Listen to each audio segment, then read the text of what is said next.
Bonjour à toutes et à tous et soyez les bienvenus si vous nous rejoignez dans cette émission Foi et Lumière, une émission hebdomadaire qui vous projette la lumière du Christ dans toutes les questions de l'Église, la doctrine sociale de l'Église, la catéchèse, le développement, la Bible, la foi. Aujourd'hui, nous allons aborder une question. Il s'agit de l'affiliation entre deux congrégations. Les fusions de congrégations religieuses, bien que moins fréquentes que les regroupements ou les unions, sont une réalité dans le paysage ecclésial. En tout cas, pour le Bénin, cela ne s'est jamais passé. Elles se produisent lorsque deux ou plusieurs congrégations décident de n'en former plus qu'une seule, avec un seul nom, une seule structure et des statuts uniques. Cette démarche, souvent motivée par des défis tels que le vieillissement des membres, la diminution des vocations ou des besoins pastoraux changeants, vise à renforcer la vitalité et la pérennité de la vie religieuse. Au Bénin, c'est la toute première fois que cela se passe, qu'une communauté religieuse accepte de s'affilier à une autre. Alors comment cela se passe? Quelles sont les procédures et quelles sont les démarches préalables à une affiliation? Pour en parler, je reçois pour vous sur ce plateau de Lumen Christi TV deux invités. Le père Justin Sylvestre Kété, il est prêtre des sociétés de missions africaines, il est en mission en Centrafrique, il est prêtre canoniste. Père Justin, bonjour. Bonjour mon père. Merci d'avoir accepté notre invitation. Merci. Et le second que vous connaissez sans doute, le père Épiphane Naïton, il est prêtre camélien et vicaire épiscopal chargé de la vie consacrée. Père Épiphane, bonjour. Père Alain, bonjour et merci pour l'invitation. Alors, j'ai envie de vous demander, qu'est-ce que nous appelons rapprochement? Puisque on parle d'affiliation, quand on dit rapprochement, de quoi parle-t-on exactement? Père Justin. Merci beaucoup, Père Alain. Rapprochement, c'est quand deux instituts religieux ou aussi sociétés de vie apostolique décident de se mettre ensemble. Et ce rapprochement peut prendre plusieurs formes canoniques. La forme la plus simple... Elles décident comme ça de se mettre ensemble sans... Elles décident de se mettre ensemble pour plusieurs raisons. Il y a des raisons qui sont d'ordre structurel. Vous avez évoqué tout à l'heure dans votre mode d'introduction le vieillissement des membres. Donc les membres deviennent âgés et il se pose aussi une question de structure. Par exemple, qui doit assumer la responsabilité dans l'institut, question de gouvernement. Et puis, il peut s'agir aussi de questions de vocation. Il y a très peu de vocation, ou bien il n'y en a pas du tout. Comme il peut aussi s'agir d'une raison d'ordre pastoral, on se rend compte que ce pourquoi nous avons été formés n'existe plus, ou bien il y a un autre institut qui a plus de membres qui peut continuer ce travail-là. On peut aussi se mettre ensemble avec l'institut qui a ces forces-là. Mais toujours est-il que dans un sens comme dans l'autre, le rapprochement vise toujours à renforcer en fait l'institut qui intègre pour pouvoir mieux continuer le travail d'après le charisme défini. Voilà, Père Épiphane, ce que nous avons vécu ces jours-ci, et c'est la toute première fois que cela arrive au Bénin, que nos congrégations acceptent de s'affilier à une autre. Et il s'agit des petites sœurs de l'Espérance qui vont s'affilier, se rapprocher des petites sœurs du cœur de Jésus. Alors, le mot rapprochement, quel sens cela a chez vous les religieux? Père Alain, je vous remercie. Comme vous venez de dire, c'est pour la toute première fois, au moins dans notre archidiocèse de Cotonou, qu'il y a eu affiliation, fusion de deux instituts.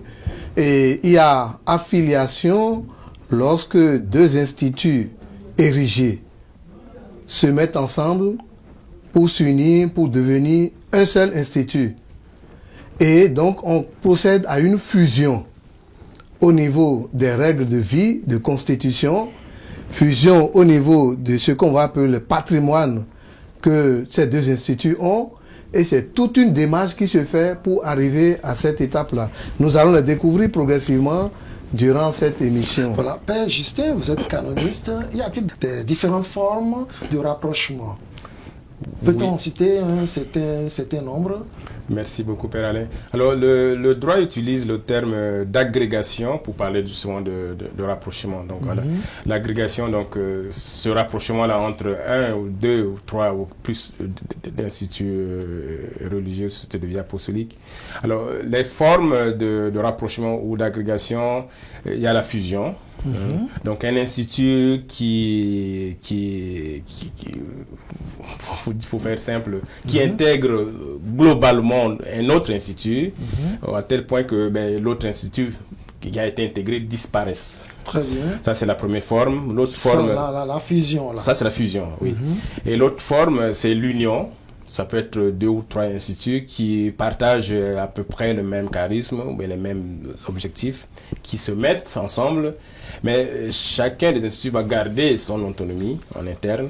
Comme on peut aussi trouver une autre forme qu'on appelle fédération. Voilà, c'est le regroupement de plusieurs instituts. Voilà.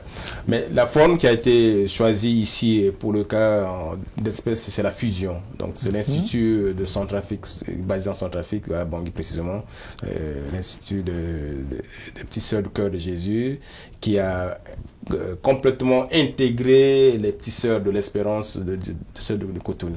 Très bien. Donc désormais, les Petites Sœurs de l'Espérance n'existeront plus. Les Petites Sœurs Tout compte fait, elles ont été phagocytées par les sœurs, les Petites Sœurs du Cœur de Jésus. Absolument. Donc les Petites Sœurs de l'Espérance, un institut de droit diocésain de Cotonou, a été complètement phagocyté par l'institut des Petites Sœurs du Cœur de Jésus de Bangui. Et donc les Petites Sœurs de l'Espérance n'existent plus juridiquement. Voilà, les Petites Sœurs de l'Espérance n'existent plus. Voilà. Mais pourquoi ce travail-là ne peut pas se faire à l'interne? Il fallait sortir du Bénin et aller jusqu'en Centrafrique. Alors, il y a plusieurs raisons à ça, mon père. La première raison, c'est la question de charisme. Pour pouvoir fusionner avec un autre institut, il faudrait que l'autre institut ait à peu près le même charisme. C'est-à-dire la même spécificité, le même don de la grâce divine. Ce on croit, les membres croient. Et donc, l'Institut des Petites Sœurs de l'Espérance de Cotonou et l'Institut des Petites Sœurs du Cœur de Jésus de Bangui partagent la même spiritualité de Saint-Frère Charles de Foucault. Donc, ça, c'est la première raison fondamentale.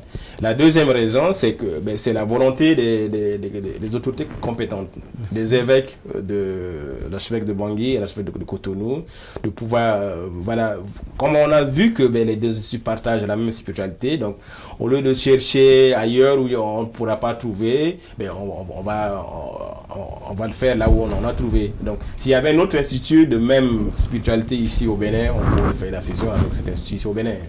Mais à ma connaissance, il n'y en a pas. Donc, le seul qui existe comme institut, et le plus proche ici, c'est l'Institut des Petites Sœurs du Cœur de Jésus de Bangui. Voilà pourquoi l'archevêque de Cotonou et son frère de Bangui ont souhaité faire cette fusion-là. Très bien.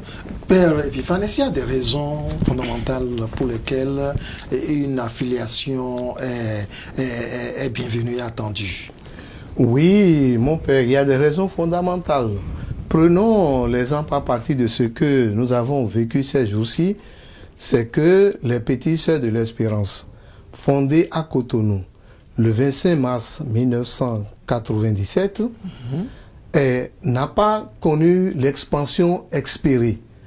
Et donc, elles sont restées 2 sœurs. La sœur Monique Laurent, la qui était petite sœur, leur fondateur. Voilà, et voilà, beaucoup ne savent pas, le fondateur, c'est son excellence Monseigneur Isidore de Souza, qui était à la base de leur fondation. Et à un moment donné, l'Institut de Petites Sœurs de l'Espérance a connu une propension. Mais avec le temps, avec les difficultés vocationnelles, les filles qui étaient venues sont parties, elles sont rentrées dans d'autres congrégations. Il y a certaines qui ont découvert une autre vocation que celle partagée par les Petites Sœurs de l'Espérance. Alors progressivement, elles sont devenues 2. Et comme demandent les directives de Vous l'avez cité l'Église, tout à l'heure, il y a la sœur... il y a la sœur la Monique Laurent, la branche qui a 96 ans aujourd'hui, avec plus de 70 ans de vie religieuse. Il y a la petite sœur Elisabeth Hundote, qui a 72 ans. Vous voyez un peu, 96 ans et 72 ans. Et donc, bon, ça pose question de pérennité de l'œuvre, de la spiritualité. Et donc, vu que les moyens et les forces ne sont plus là, il fallait nécessairement qu'elles se mettent ensemble avec un institut qui partage plus ou moins les mêmes charismes avec elles pour pouvoir continuer l'œuvre que le Seigneur a assignée à ces deux sœurs-là. Alors, disons que elles sont d'obédience Saint-Charles de Foucault. Et c'est Saint-Charles de Foucault qui aussi est d'obédience de l'Institut des Petites Sœurs du Cœur de Jésus. Et sans oublier que l'une de celles qui ont formé les Petites Sœurs du Cœur de Bangui a été une consoeur de la sœur Monique. Et puis, il y a le père René Royaume, qui est un peu de la spiritualité, qui a été au cœur de la spiritualité des fondations des Petites Sœurs du Cœur de Jésus, comme les Petites Sœurs du Cœur de l'Espérance. Et donc, même esprit, tout cela a favorisé. Donc, lorsque les forces manquent et il n'y a plus de vocation, on peut se mettre ensemble. Mais plus que ça, ne n'oublions pas que le pape François, dans une directive, a demandé que les instituts qui ont les mêmes vocations, le même esprit, le même charisme, et dont le nombre est en train de baisser, de se mettre ensemble. Ensemble, on peut mieux faire et on peut porter loin la pastorale, la mission confiée par l'Église. Père Justin, vous êtes religieux, comme le Père Épiphane. Nous avons vu, vous avez expliqué les raisons qui poussent à l'affiliation. Nous savons aussi que chaque communauté, chaque congrégation a ses constitutions. Alors, que deviennent les constitutions de la partie qui intègre, qui accepte de s'affilier à une autre communauté? Alors, l'institut qui accepte de fusionner avec l'autre institut qui est beaucoup plus grand en nombre ou en force, accepte aussi que ces constitutions et statuts puissent être annihilés, donc supprimés. Donc, au bénéfice de l'institut qui a intégré le premier. Donc, si on prend le cas des Petites Sœurs de l'Espérance, du moment où les deux sœurs ont accepté de fusionner avec les Petites Sœurs du Cœur de Jésus de Bangui, et donc leur constitution ou bien leur règle de vie automatiquement est supprimée au bénéfice des constitutions de l'Institut des Petites Sœurs du Cœur de Jésus de Bangui. Et donc, ces sœurs acceptent d'adopter désormais comme seule règle de vie la règle de vie de l'Institut des Petites Sœurs du Cœur de Jésus de Bangui. Mais cela ne doit pas être facile, hein? Bien sûr, j'imagine. Oui. Comme on le dit souvent, tout accouchement est douloureux. Bon, donc c'est pour la survie de l'institut et c'est une démarche qui est faite en église. Donc c'est une démarche qui est faite en église. Donc c'est un défi d'ailleurs, c'est un défi. Mais il y a une préparation à ça. Donc les sœurs ont été déjà préparées à cette réalité-là que désormais, elles vont perdre ce qu'elles avaient comme règle de vie pour adopter la nouvelle règle de vie qui est celle de l'institut qui les a intégrées. Voilà. Est-ce que chaque religieuse a son avis à dire avant d'intégrer une nouvelle communauté? Est-ce que son avis est important dans la démarche d'affiliation? Absolument, mon père. Merci beaucoup. Alors, la démarche se fait à deux niveaux, sans compter le niveau de l'administration entre les deux évêques. Donc, au niveau des membres et de l'institut, donc il y a une démarche au niveau des membres. Donc, chaque membre doit se sentir libre. Donc, il y a la notion de liberté. Donc, c'est une démarche libre. Donc, ça veut dire que chaque membre doit s'engager à intégrer le nouvel institut. Et donc, la démarche individuelle de chaque membre est importante. Ensuite, deuxième niveau, c'est au niveau de l'institut. Donc, chaque membre ayant été bien formé, conscientisé, accepté d'intégrer le nouvel institut. Maintenant, l'institut en tant que tel doit aussi accepter comme institut de faire la démarche que voilà, non seulement les individus acceptent, mais l'institut aussi accepte. Et donc, oui. Et donc, vous ajoutez un mot? Voilà, je vais même aller un peu plus loin pour expliquer un peu la démarche qui a été faite un peu ici. Il y a d'abord les deux sœurs du Bénin, qui après une rencontre, ils m'ont appelé. J'ai assisté à leur rencontre. Elles ont manifesté le désir de demander l'affiliation à l'Institut des Petites Sœurs de Bangui. Et donc, lorsque j'ai été informé, je les ai envoyés chez notre père évêque, Monseigneur Roger Ngwigi, qui les a écoutés attentivement. Et après cette écoute, il a demandé d'écrire une lettre. La lettre a été écrite et a été remise à Monseigneur. Et cette lettre a été lue au conseil épiscopal, qui a accepté leur démarche et a confié la suite de la démarche au vicaire épiscopal chargé de la vie consacrée.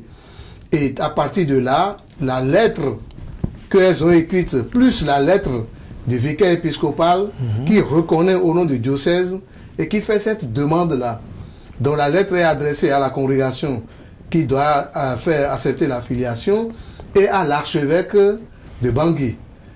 Et donc, quand c'est parti, après avoir lu, la congrégation est allée voir l'archevêque de Bangui.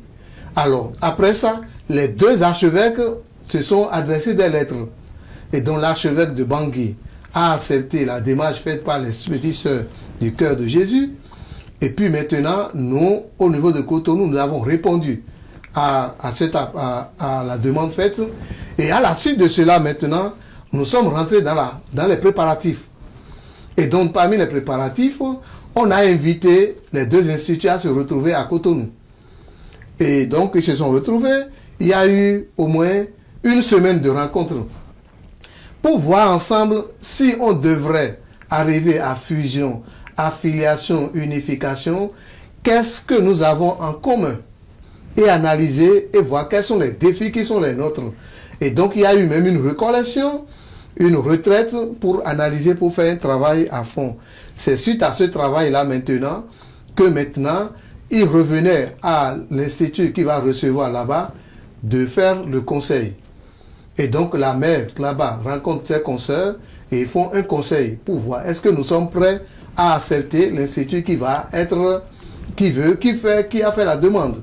Et donc, suite à cela, lorsqu'ils ont dit le oui, ils sont allés voir l'archevêque, le cardinal Dieudonné Zapalainga, archevêque métropolitain de Bangui, et qui maintenant, dans la démarche que expliquera le canoniste, on a envoyé un canoniste, un père canoniste, qui est venu faire un travail de fond en rencontrant, il dira tout à l'heure comment ça s'est passé. Et c'est suite à tout cela, et que lorsque tout a été accepté, que nous sommes rentrés dans la démarche des préparatifs qui ont abouti à l'affiliation et la fusion. Longue procédure, Père Justin, et qui a nécessité sans doute des normes, des normes juridiques, canoniques.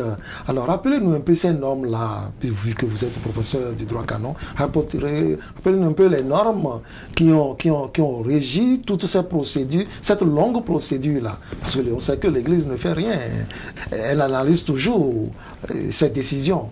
Expliquez-nous un peu, Père Justin. Merci beaucoup, Père Alain. Alors, à la suite de ce que le Père Épiphane vient de dire, donc j'ai été mandaté et envoyé par l'archevêque de Bangui, son éminence, le cardinal Dieudonné Zapalainga, pour venir ici au Bénin. En tant que canoniste. En tant que canoniste. Donc, c'était au mois de février 2025 et pour une visite canonique, en fait. C'était pour évaluer la réalité actuelle des petites sœurs de l'Espérance de Cotonou.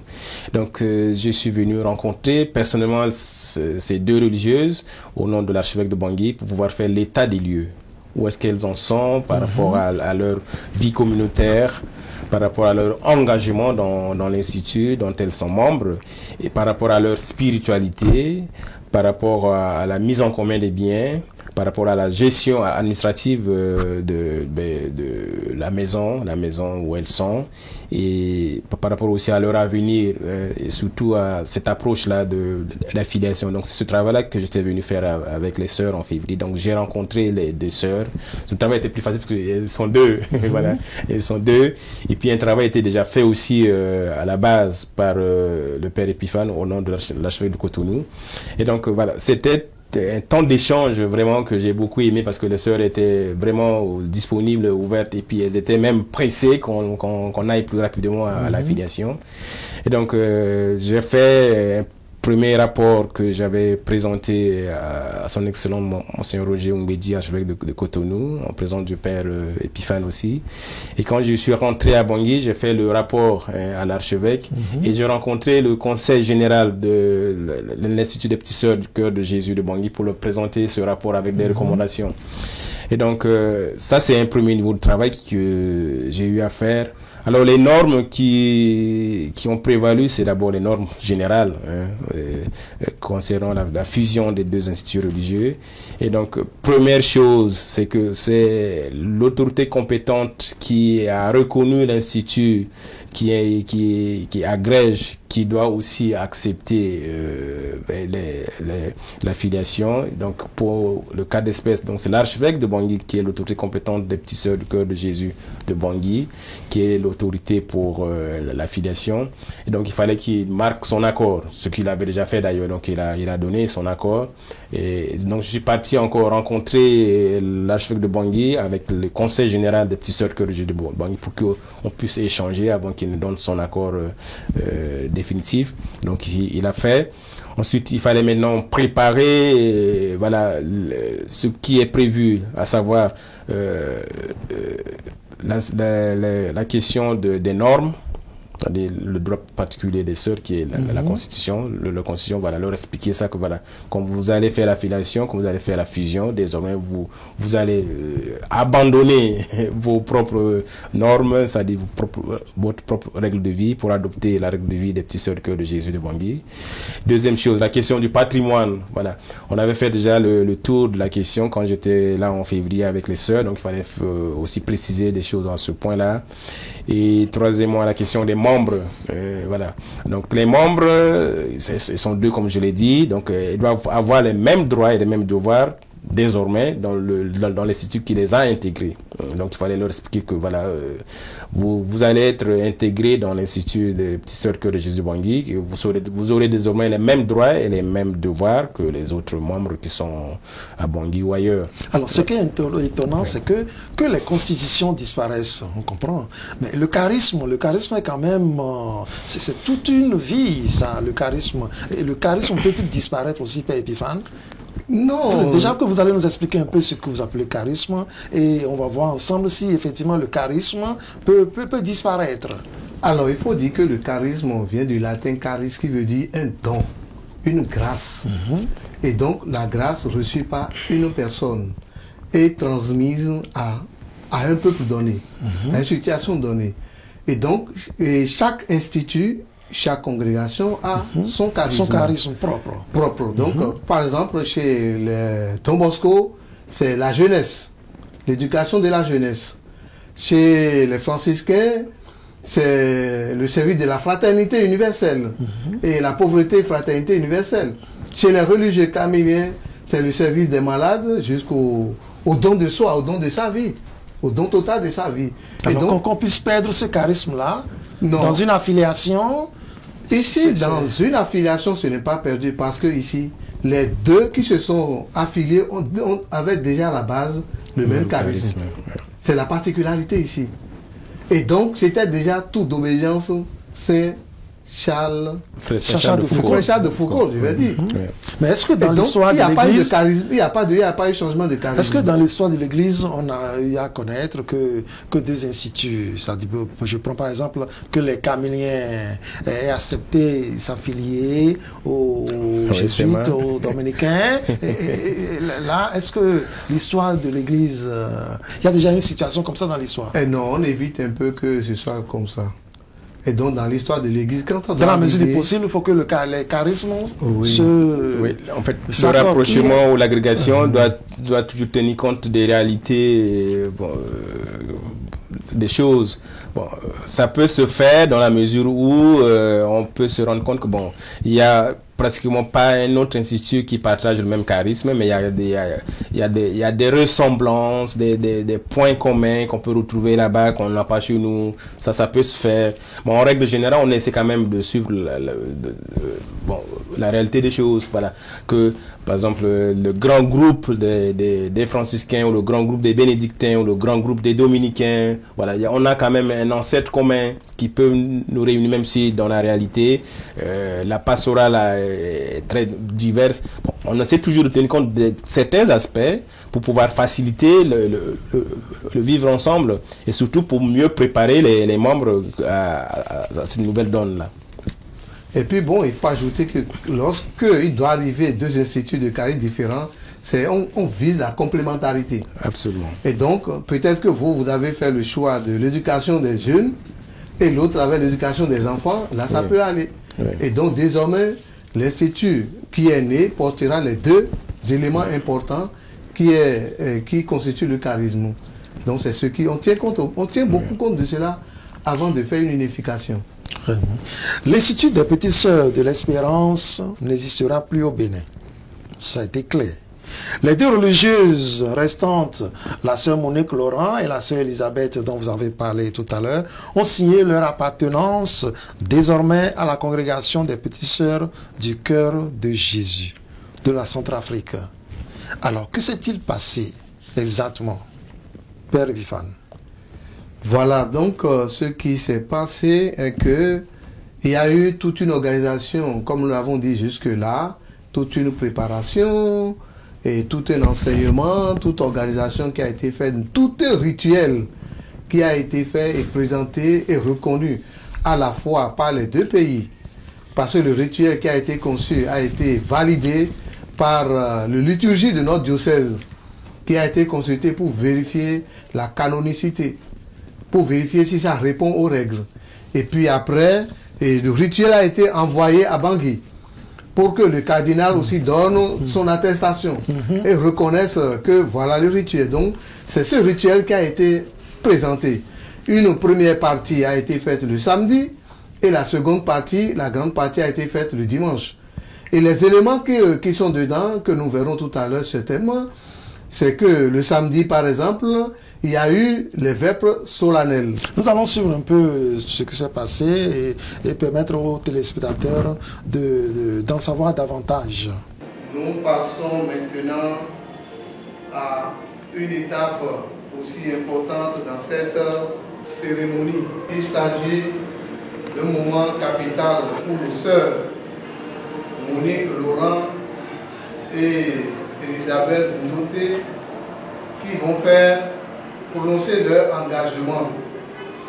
Engagement à appartenir à cette nouvelle famille religieuse dont elles vont faire la demande, et la demande a été acceptée officiellement à la fois par le cardinal Dieudonné, archevêque de Bangui, et son Excellence Monseigneur Roger Ouidji, archevêque de Cotonou. Après l'acceptation, il était revenu aux sœurs, petites sœurs du Cœur de Jésus, de se réunir en conseil et d'analyser la demande envoyée par les sœurs. Et suite à cette analyse, elles ont accepté et un décret a été envoyé et reconnu par les deux archevêques métropolitains.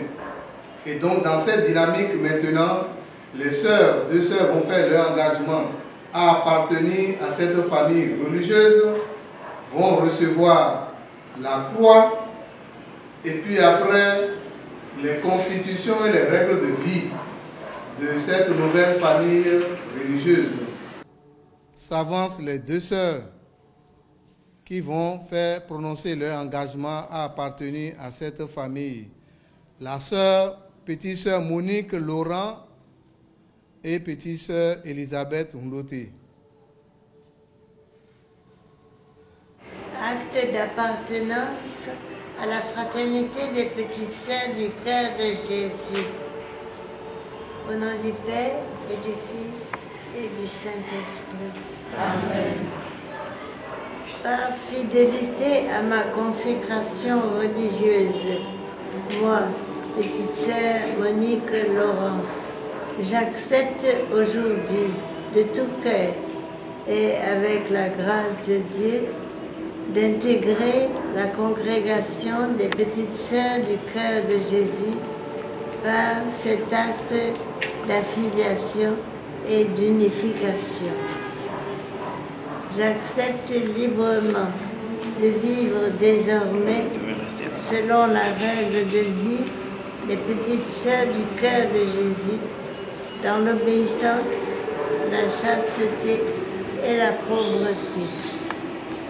Que Jésus, la Vierge Marie, Saint Charles de Foucauld et tous les saints, mes sœurs et toute la famille chrétienne ici présente me viennent en aide et qu'ensemble nous portions au monde l'espérance de la joie de l'Évangile. Amen. Amen.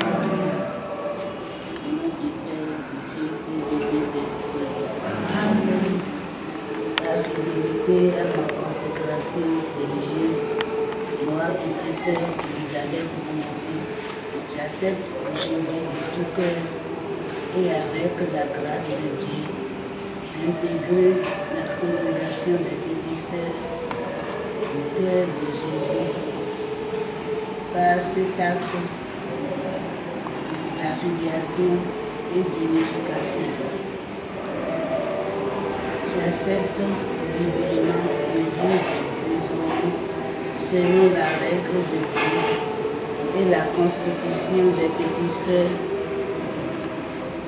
du cœur de Jésus dans l'obéissance, la chasteté et la pauvreté. Que Jésus, la Vierge Marie, Saint Charles de Foucauld et tous les saints, les sœurs et toute la famille chrétienne ici présente me viennent en aide et qu'ensemble nous portions au monde l'espérance de la joie de l'Évangile. Et donc, elles vont signer l'acte d'engagement qu'elles ont prononcé en cet instant. Bien. Merci.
Le Seigneur soit avec vous.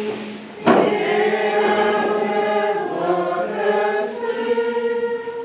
Seigneur Jésus-Christ, toi qui nous as aimés jusqu'au don de ta vie sur la croix, nous te bénissons et nous te rendons grâce pour tes servantes, les petites sœurs de l'Espérance de Saint Charles de Foucauld et les petites sœurs du cœur de Jésus, que tu rassembles aujourd'hui dans l'unité d'un même charisme et d'un même amour et d'une même mission. Nous te prions de bénir ces croix, signe de ton amour et de ton alliance, qu'elles porteront sur leur cœur, comme signe de leur consécration à ton service et à celui de leurs frères et sœurs, particulièrement les pauvres, les malades et les plus petits, qu'elles leur rappellent chaque jour ton amour fidèle, ta victoire sur le mal et ta présence constante dans leur mission. Par Jésus le Christ notre Seigneur. Amen. Petite sœur Monique, reçois cette croix, signe de ta consécration dans l'Institut des petites sœurs du cœur de Jésus, et que cette croix te guide tout au long de ta vie à demeurer fidèle à ce que tu as promis. Le Seigneur soit toujours avec vous.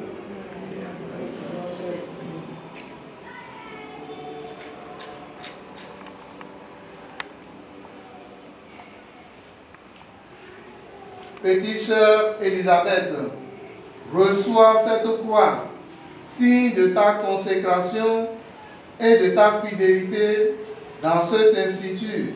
Que le Seigneur t'aide qu'en recevant cette croix, tu te souviennes toujours du oui que tu as prononcé maintenant et pour les siècles des siècles. Amen.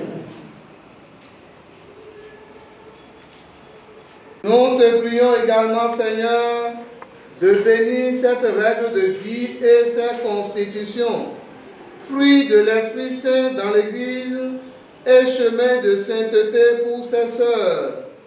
Qu'en les vivant fidèlement dans la joie et l'humilité, elles grandissent dans l'amour de Dieu et dans le service de l'Évangile, et que leur communauté devienne signe prophétique d'unité et de renouveau pour la vie consacrée en Afrique. Par Jésus le Christ notre Seigneur. Amen. Nous allons remettre les règles de vie à la responsable générale, la mère, qui à son tour va transmettre aux petites sœurs la règle de vie de leur nouvelle fraternité.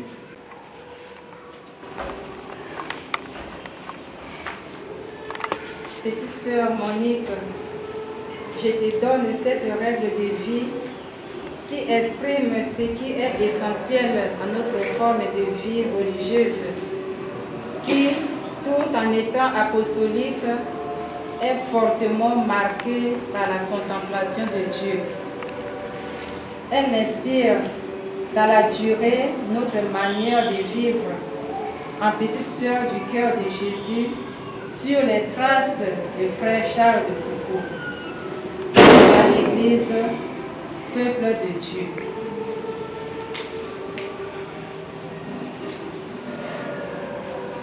Petite sœur Elisabeth, je te donne cette règle de vie qui exprime l'essentiel de notre forme de vie religieuse, qui, tout en étant apostolique, est fortement marquée par la contemplation de Dieu.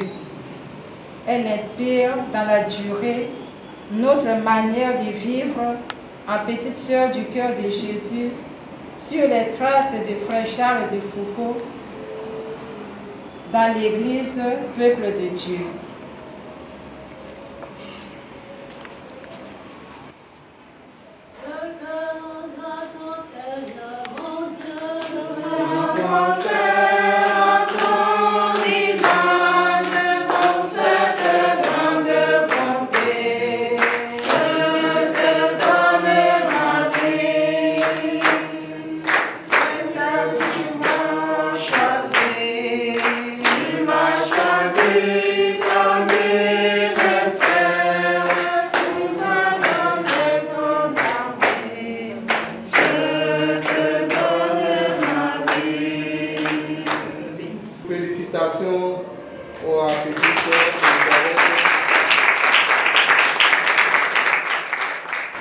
C'est vrai que ce n'est pas facile, mais en même temps, je sais que nous allons continuer à vivre dans un même charisme.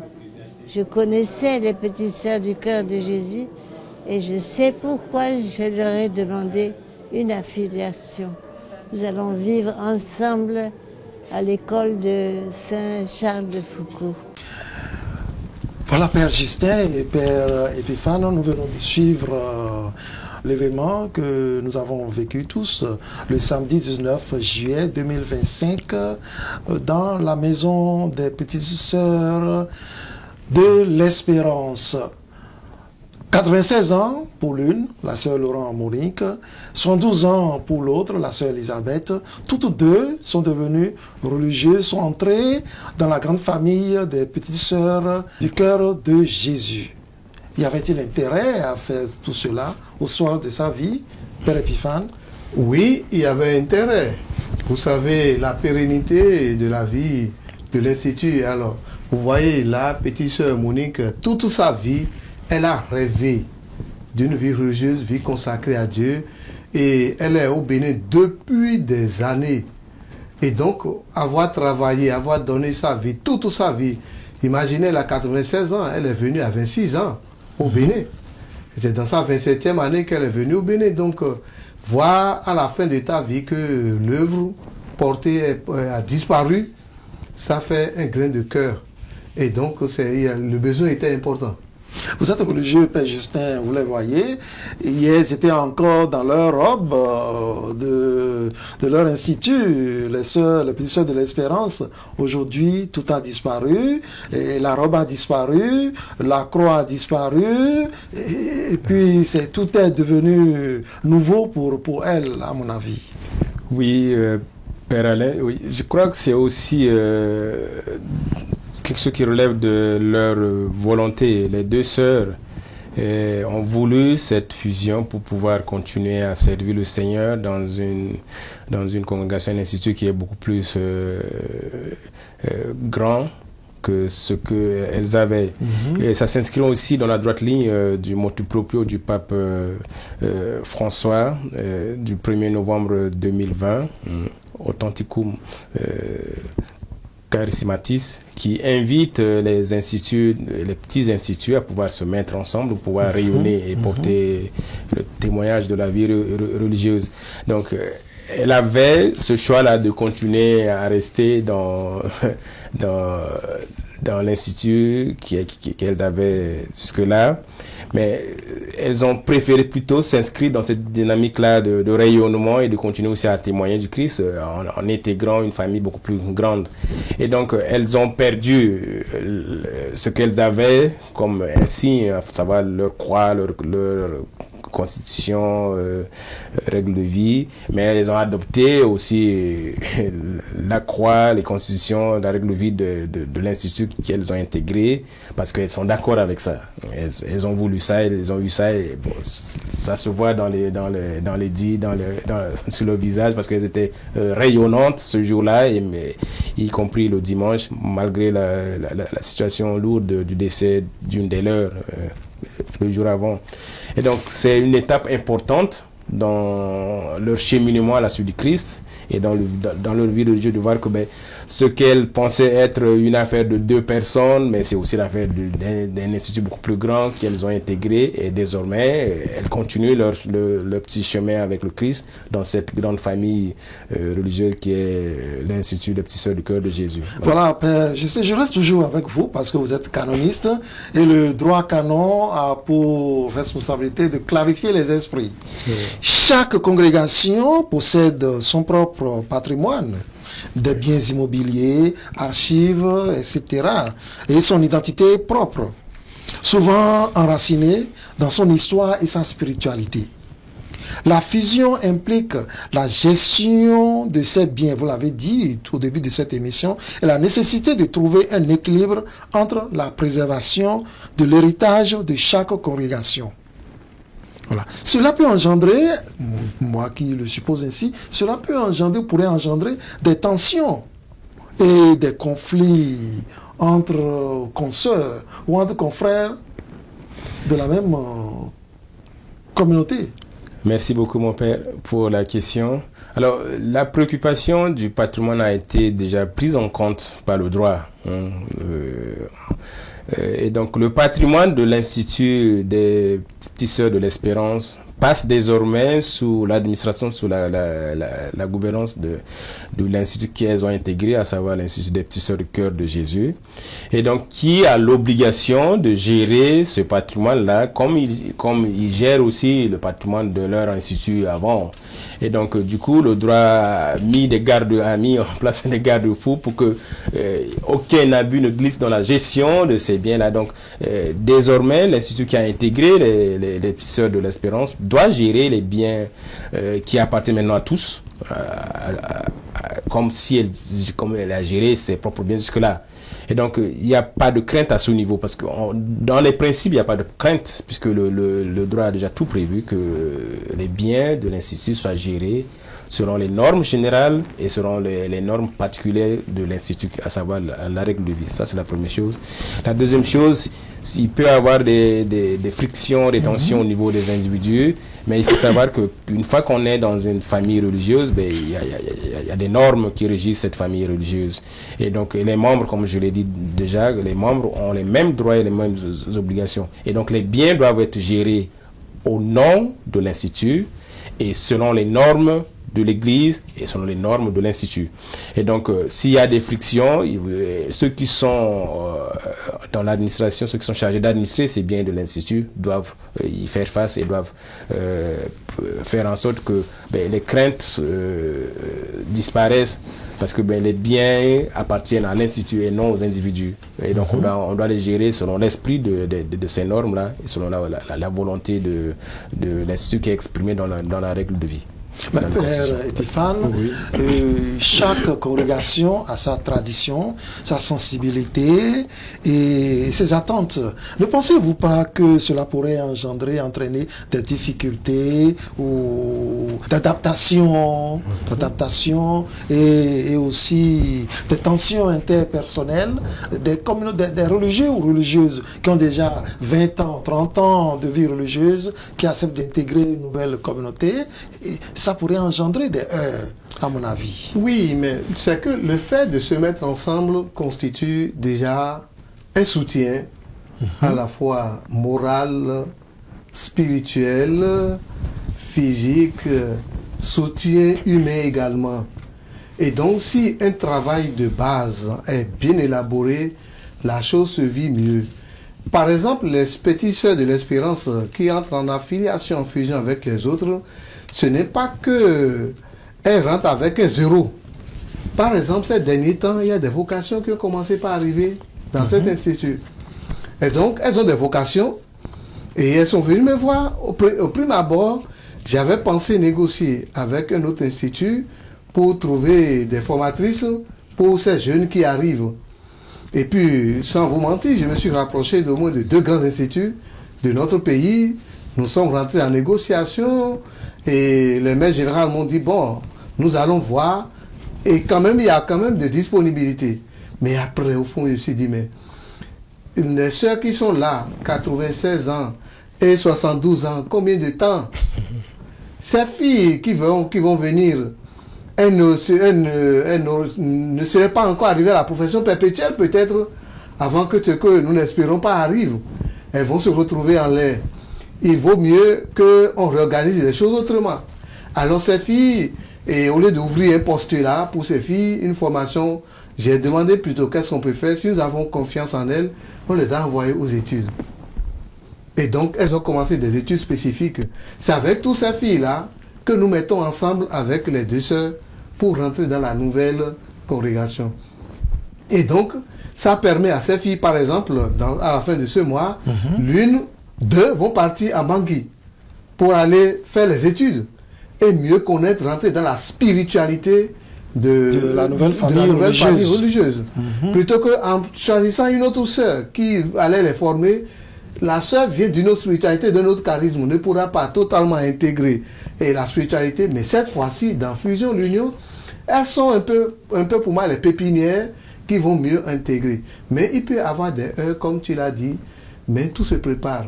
Et nous voyons le travail qui a été fait avec les 2 sœurs qui sont là, ont permis de voir qu'elles étaient ouvertes et il y avait une disponibilité de cœur.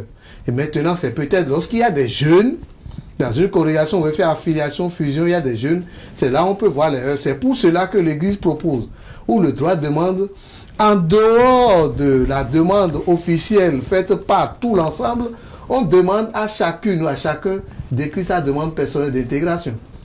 Et donc, si tu as fait ta demande et elle est acceptée par l'Institut, tu rentres, tu acceptes tout. Au cas où quelqu'un ne veut pas faire la demande, il y a deux choses qui peuvent se passer. Ou tu demandes à rentrer dans un autre institut du pays ou d'ailleurs. De ton choix. De ton choix. Tu es libre, totalement libre. Ou encore dans ce cas, puisque c'est tout l'institut qui rentre, tu vas chez toi à la maison. Et donc l'église, on te réduit à l'état laïque et tu deviens un laïque consacré ou laïque, tu retournes dans ta famille. Donc il y a liberté dans le choix d'entrer dans un institut. Et donc on tient compte de tous ces éléments-là pour organiser une affiliation. Avec l'élément que nous avons vu là, il y a eu changement d'habit, il y a eu un engagement religieux qui a été fait, qui a été signé par chacun des membres, et puis après, il y a une nouvelle croix bénie, il y a eu les règles de vieille constitution qui ont été données. C'est ce qui a été fait la veille. Et plus maintenant, le lendemain, dans la grande célébration, il y aura la lecture officielle du décret de la nouvelle congrégation qui accueille, après conseil, après consultation des évêques, des prêtres diocésains, tout autour, on donne lecture. Et pendant qu'on donne lecture, entre-temps, on aurait les évêques qui ne seraient pas là. Par exemple, le cardinal n'est pas là, envoyer son représentant, son délégué. L'archevêque de Cotonou, absent en ce moment-là, a envoyé son représentant. Et donc, devant cela, on exprime fortement. Et il y a un échange de symboles entre les deux. Voilà. Père Justin, chaque congrégation, nous le savons, a son histoire. Oui. Il y a une histoire, a sa spiritualité et qui lui sont propres. Mais comment travailler à ce que la richesse spirituelle soit gardée? Alors, la richesse spirituelle est gardée d'abord par les lois propres, qu'on appelle constitution ou règles de vie, et aussi par ceux qui ont la responsabilité de diriger les instituts en question. Et donc, on s'efforce de garder ce qu'on appelle le patrimoine, et spirituel et matériel, pour ne pas qu'on se perde, pour ne pas qu'on aille loin de ce que les pères fondateurs ou les mères fondatrices ont défini comme spiritualité ou ligne à suivre. Et donc, pour ce qui est du cas, en espèce, le cas des petits sœurs de l'Espérance qui ont accepté d'intégrer la famille religieuse des petits sœurs du cœur de Jésus devant nous. Donc, elles s'inscrivent dans une dynamique qui a été déjà tracée par beaucoup d'autres congrégations dont elles sont originaires d'ailleurs, à savoir les petits sœurs de Jésus, les petits sœurs de l'Évangile. Donc, le problème ne se posera pas. Voilà, dans la grande famille de ceux qui se réclament de la spiritualité de Saint-Frère Charles de Foucault. Donc, en principe, pour ce niveau, il n'y a pas d'inquiétude pour le cas d'espèce. Oui. En tout cas, merci Père Justin, merci Père Épiphane. Nous arrivons au terme de notre émission. Merci de nous avoir permis de savoir que dans l'église, au sein même de l'église, entre les congrégations religieuses, il peut y avoir des affiliations. Et c'est la première fois que cela se passe ici au Bénin. Les fusions de congrégations religieuses sont une réponse à des défis et à des besoins évolutifs de la vie religieuse. Elle témoigne d'une volonté de renouveau et d'adaptation dans le respect des normes ecclésiales et dans un souci de pérennité de la mission. Voilà, chers amis, nous venons de passer un moment qui vous a permis de comprendre davantage ce que nous appelons affiliation. Les sœurs Monique, Laurent et Elisabeth sont désormais les petites sœurs du cœur de Jésus. Nous vous remercions de nous avoir suivis. Merci à nos invités, le Père Justin et le Père Épiphane, qui nous ont permis d'avoir beaucoup de précisions sur cette question-là. Vous pouvez toujours revoir cette émission sur notre site internet qui s'affiche au bas de votre écran, www.lumenchristitv.com. Nous donnons rendez-vous pour la semaine prochaine. Que Dieu vous bénisse.